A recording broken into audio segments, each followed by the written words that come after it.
Hello, and welcome to the Venue Coach Blueprint for Owners. I'm Kyle Labar.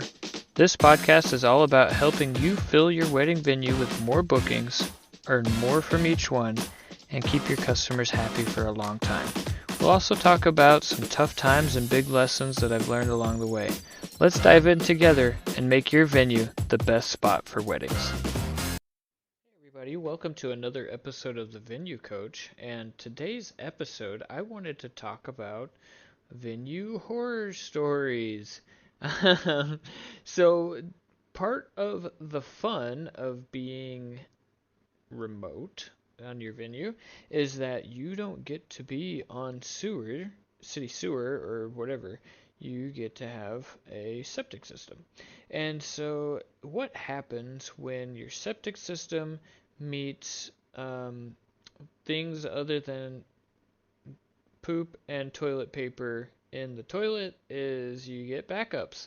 And so this has been an issue that has been recurring at our venue. Not often, because most everybody knows better, but you get the occasional few people who, typically it's the ladies, who decide to flush tampons down the toilet for some reason, and in some cases we've had the applicator go down. And so we have had the misfortune of having that happen, and of course it happens during the event because when it backs up, it's not just like gradual backup. No, the tampon goes down the toilet, and the string gets wrapped around the motor, and then it brings the grinder to a screeching halt, and then nothing can pass through, and it just becomes a messy, stinky situation really fast. And so we've had to sweep and divert crap water and keeping it, shut down the bathroom essentially and call out the emergency plumber, which costs hundreds of dollars.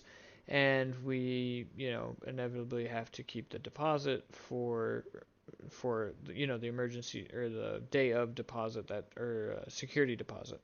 And so it it just makes for a bad evening on us. And we've put in, backup pumps and backup grinders, and it can't do anything when it's being overrun by multiple. And like I said before, the applicator being thrown in there as well. I mean, that's hard plastic, and it just, it just, why, why, why are why are these people flushing that down the toilet? And we have signs up in the bathroom that say it, don't do it. We put trash cans available for the sanitary napkins and for tampons and everything, and yet we still get, geez, out of all of our events, we probably have about a 1 to 2% of events will have that happen. And so if you're doing 100 events, that's 1 to 2 times a year, and not great. Definitely not something that you want to have to deal with. And so we are working on getting a system in place that has like an alarm that'll notify us when it gets clogged up, and then it'll switch to a bypass. And it's like this whole just system and rig for doing the septic, and just because we keep having to deal with this issue, and it's usually in the rain, and so it's at 11 o'clock and the plumber's not happy and nobody's happy.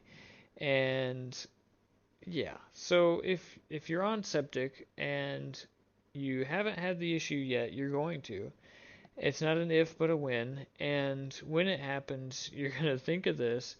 And really, I think the best play is just to put in the backup systems. Just do it right, do it once, make sure that it's not an issue, and then make sure that there's like easy access to the pumps and grinders for the plumber, because it's inevitably going to happen. And so the other piece of it is I mean, it's horrible to have to deal with crap water and everything like that, of course.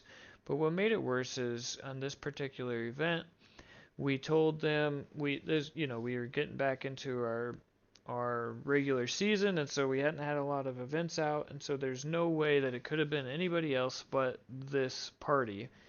And when we went to cash the check for the security deposit, they had voided it with their bank, and so shame on us.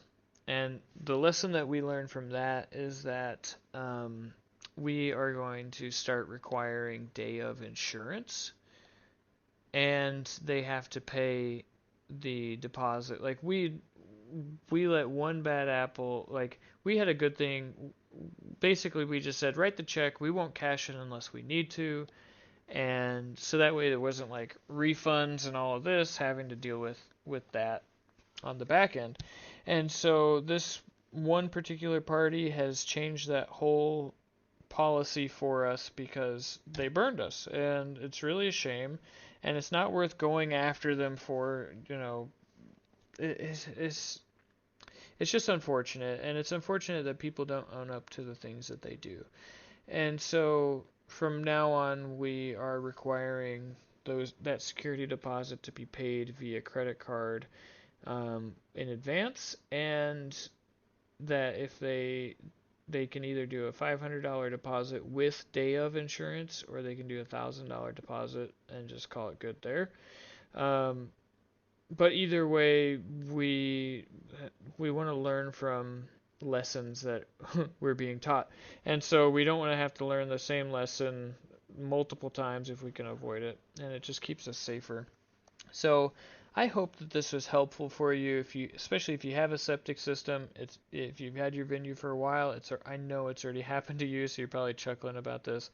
But if you haven't yet, and this is your first time, or you've just bought your venue and it's on septic, just make sure you get a plumber out. Like if you're looking to buy the place, get a plumber out to review it and see what they have going on. And make sure that you're prepared for that to happen. So hopefully that was helpful for you. Please share this with your friends. Like and subscribe if you found this useful. And stay tuned for the next one. I got more great content coming your way.